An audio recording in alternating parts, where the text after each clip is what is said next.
So it has a former prison guard that was sentenced to almost 4 years in prison for promoting the attack on black inmates by white supremacists. Now, we know this go on all the time. This one was just actually caught. This guy's name is Matthew Ware, 53 years old. He was a former K County Detention Center officer.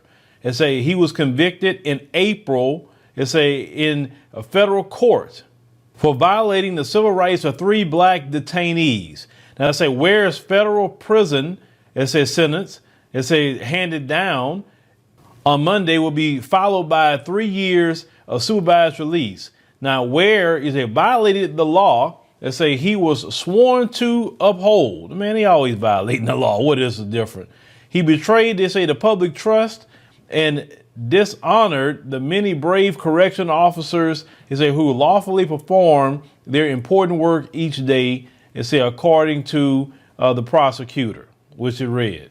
Now, it said on May 18th, 2017, Ware ordered low-ranking correctional officers to move 2 black pretrial detainees to a cell, row that housed white supremacist inmates.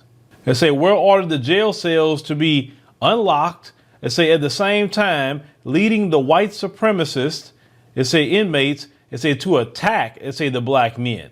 One detainee, sustained a facial laceration that required 7 stitches, according to testimony.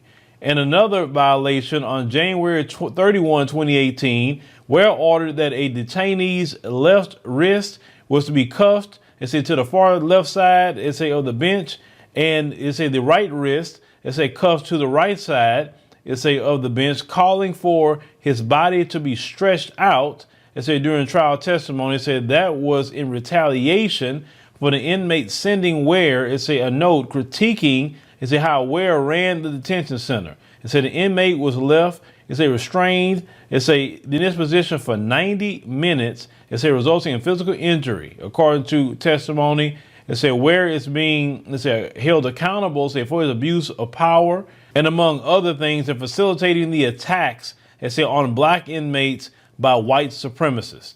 According to Kristen Clark, the Assistant Attorney General, of the United States.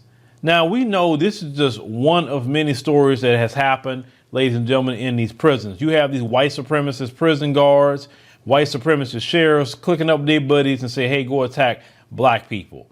Black people have been killed in this manner as well. This country is a white supremacist hellhole.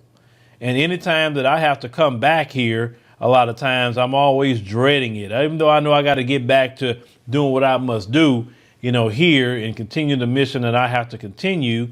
But I always dread it when I come back a lot of times, because you don't really understand that until you actually leave this country, even just for a week, and come back. As you see, this place is an enclave for white supremacists. Now, this one guy got caught, but we know he's one of many, ladies and gentlemen. He's one of many. How many more out there who have facilitated the attacks on black people in prison, and they've gotten away with it?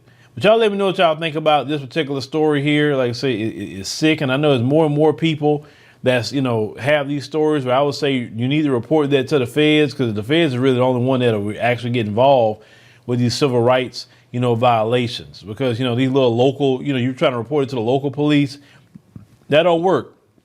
Always report hate crimes and civil rights violations to the federal government, like the FBI, etc.